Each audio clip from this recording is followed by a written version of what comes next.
So there was one other question in the chat that I wanted to just come back to, and we've touched on, Chris, you and I have been in oil and gas our careers. Tej, you've been more kind of broader energy, although I would say Chris and I are both broader energy as well now. But we're seeing, I think, maybe a little bit more of an understanding of the role oil and gas plays as we're starting to see demand for energy really increase with data centers and manufacturing, particularly if you think about reshoring manufacturing and demand in the US or North America.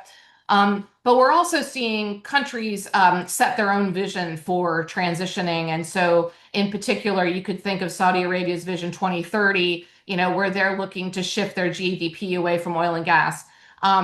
Talk to me a little bit, about how that's impacting how you're thinking about the energy transition. Maybe if you think those commitments that are out there are credible, and are they going to continue to be impacting the energy system and the energy transition as we go forward? Chris, I'll kick that one to you. Yeah, great topic there, Gretchen. It starts with, I think the intentions are always there. And I think, I think about how we set strategy, how I set strategy within my organization, how we set strategy within the company, how we set strategy at the Rice School of Engineering board where I sit. I think you always are working towards setting an ambition that you're working to achieve. And then the reality is there, as you learn more, it's how long do these projects take? Is there a regulatory environment that's supportive? Is there a fiscal environment that's supportive? Things can take longer than initially hoped. How I think about it is we've got to come to the table in these locales offering more than just one solution. This has to be I think you said value chain earlier. We need to be thinking about how we meet all the needs. Okay, there may be a resource monetization at the beginning, but then how do we extend that? Because these countries will want to have downstream processing. They'll want to have some sort of finished product. So you got to think about an offering that covers additional pieces of that. How it ties to the energy expansion, energy transition. I've come to take the point of view that I believe and this goes back to the beginning comments, the energy expansion, energy transition is real. And we're continually, I'm going to get my angle here wrong. I don't know if it's mirror imaged or not. We're moving up and to the right in terms of driving in that direction, but it's not a straight line. It's a sine curve, right? So there's going to be ups and downs on this journey. It's a sine curve, not a straight line or an exponential line. And I think you just have to approach it with some humility and a bit of a long view, saying, okay, we need to keep pushing this ahead. And Tej, this goes to, I think, your point about North America being the leader. Maybe you can pick up needing to be the leader, the signaler. Maybe you can pick it up from here. But there's going to be ebbs and flows. There's going to be ups and downs. And you've got to, take a long view and continue working towards that view and recognize you may have to pivot tactically over, shorter intervening periods, but keep the strategy going over the long term. Tej, you want to pick it up from there? Yeah, absolutely. So I love that you talked about the energy transition being real. It is real. It is a real thing, and it's going to continue.